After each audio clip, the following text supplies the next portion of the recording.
आप सभी का मैं इस चैनल पर स्वागत करता हूं। मैं doctor Manjeet Singh, assistant professor Hindi. आज मैं आप लोगों को लघु शोध प्रबंध हिंदी में नए शीर्षक कौन से हो सकते हैं, स्नातक तृतीय वर्ष के छठे सेमेस्टर में आपको किस तरीके से और किस विषय को लघु शोध प्रबंध के रूप में आपको लिखना है। यह वीडियो उन सभी लोगों के लिए बड़े काम का है जो उत्तर प्रदेश के समस्त विश्वविद्यालय में स्नातक तृतीय वर्ष के छात्र हैं, उनके लिए बड़ा कारगर साबित होगा। तो आइए हम आगे बढ़ते हैं। इस छठे सेमेस्टर में ये एक जो माइनर रिसर्च के रूप में है, तो हिंदी विषय में, खासतौर से हिंदी विषय में लघु शोध प्रबंध जो माइनर रिसर्च प्रोजेक्ट है, इसमें क्या क्या आपको ध्यान देना है, इसमें नोट एवं दिशा निर्देश क्या क्या है और इसके विषय कौन कौन से हैं। मैं यहाँ आपको जो है करीब जो है 25 शीर्षक दूंगा और उस शीर्षक में आपको, चाहे आप लघु शोध प्रबंध लिखिए, शोध प्रबंध लिखिए, तो ये शीर्षक सबके लिए कारगर होगा। पीएचडी जो कर रहे हैं उनके लिए भी कारगर होगा। आगे बढ़ने के पूर्व यदि आप चैनल पर पहली बार हैं तो लाइक सब्सक्राइब करके अधिक से अधिक अपने मित्रों को जोड़ें।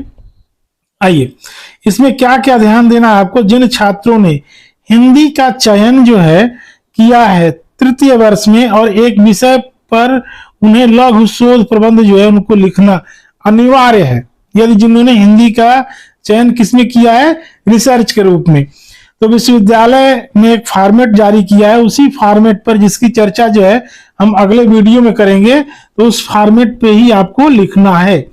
आइए देखिए, इसमें जो है याद रखना है कि इसमें न्यूनतम जो है आपको 26 पृष्ठ पेज और 5000 शब्द इसमें होने चाहिए। तो विषय का चुनाव जब आप करें तो संबंधित प्राध्यापक से मिलकर इसकी अंतिम रूपरेखा आपको देनी है, क्योंकि इसमें साइन होता है। अंतिम रूप से यह टंकित यानी टाइप होना चाहिए और नियमानुसार आपको इसको लिखना है। अब आइए कुछ शीर्षक, जिसमें से इन शीर्षक में से एक शीर्षक आपको चुनना है और उसी पर आपको काम करना है। देखिए, लघु शोध प्रबंध हेतु कुछ शीर्षक।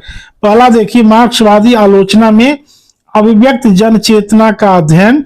दूसरा है इलियट के निर्व्यक्तिकता सिद्धांत का प्रमुख प्रतिपाद्य। तीसरा है विलियम वर्ड्सवर्थ के भाषिक मापदंडों पर समकालीन कविता के स्वरूप का विश्लेषण। चौथा, वर्तमान संदर्भ में अरस्तु के अनुकरण सिद्धांत के साहित्यिक प्रभाव का मनोवैज्ञानिक अध्ययन। पांचवा, नई कविता में निहित यथार्थवादी तत्वों का समाजशास्त्री अध्ययन। छठवां, लोक के आलोक में शुक्ल जी के आलोचनात्मक प्रतिमानों का पुनर्मूल्यांकन। सातवां है तुलसी साहित्य में सामंत विरोधी मूल्यों का अध्ययन।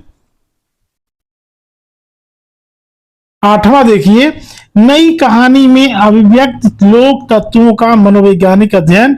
नौवां, आदिकाल में अभिव्यक्त राष्ट्रीय काव्यों की वर्तमान उपादेयता का अध्ययन। 10वां, जगनिक के आलाखंड बड़ा प्रसिद्ध है में निहित भोजपुरी सौंदर्य का अध्ययन। 11वां जो है भक्तिकालीन राष्ट्रीय काव्य के स्वरूप का अध्ययन। अगला, भारतीय युगीन काव्य में राष्ट्रीयता का अध्ययन एवं मूल्यांकन। 13वां, छायावाद युगीन राष्ट्रीय काव्य धारा का पुनर्मूल्यांकन। 14वां, निराला के काव्य में अभिव्यक्त राष्ट्रीयता एवं मानव मूल्यों का मनोवैज्ञानिक अध्ययन। माखनलाल चतुर्वेदी की कविताओं में अभिव्यक्त राष्ट्रीय भावनाओं का अध्ययन। 16वां, छायावादोत्तर कविताओं में राष्ट्रीयता के वर्तमान स्वरूप का अध्ययन। 17वां, बालकृष्ण शर्मा नवीन के काव्य में अभिव्यक्त राष्ट्रीय चेतना का अध्ययन। 18वां, समकालीन कविताओं में अभिव्यक्त राष्ट्रवादी चेतना का अध्ययन।